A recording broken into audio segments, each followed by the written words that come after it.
J'aime beaucoup les plantes parce qu'elles ne parlent pas. J'aime beaucoup regarder les jardins parce qu'ils ne parlent pas.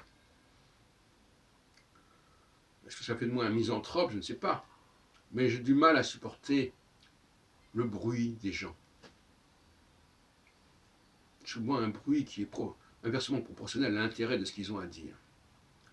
Et je pense que dans bien des cas, on est dans le métalangage. C'est-à-dire que les gens parlent pour parler, et peu importe ce qu'ils disent, peu importe le prétexte qu'ils ont pour parler. On retombe dans le mythe de la caverne.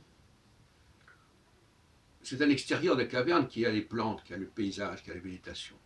Ce n'est pas à l'intérieur de la caverne. La caverne, bon, les gens parlent, les gens s'écoutent. Il faut remplir le silence, il faut couvrir le silence.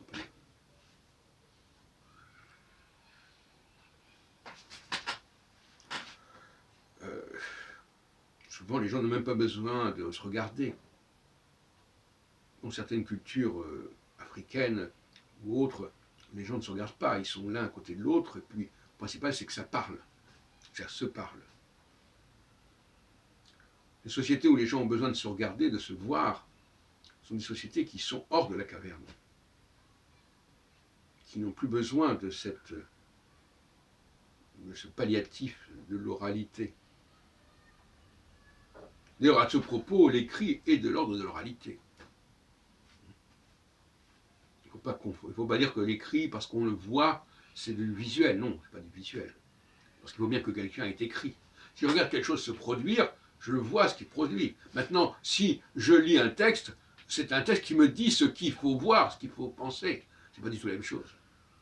C'est pour ça que l'ouïe est quelque chose de déductif et la vue, quelque chose d'inductif.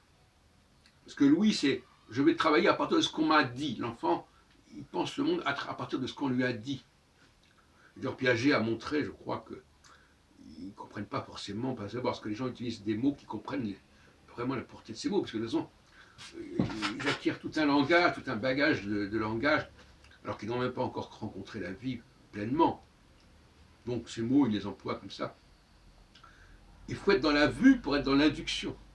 Je vois des choses, je constate des choses, j'observe des choses. À partir de là, je commence à me faire une idée générale. Alors que les gens qui sont dans l'ouïe, ils entendent des choses qu'on leur a dit. On leur a parlé des choses, comme un aveugle, on parle des choses. Et finalement, bon, ils en déduisent, ils extrapolent.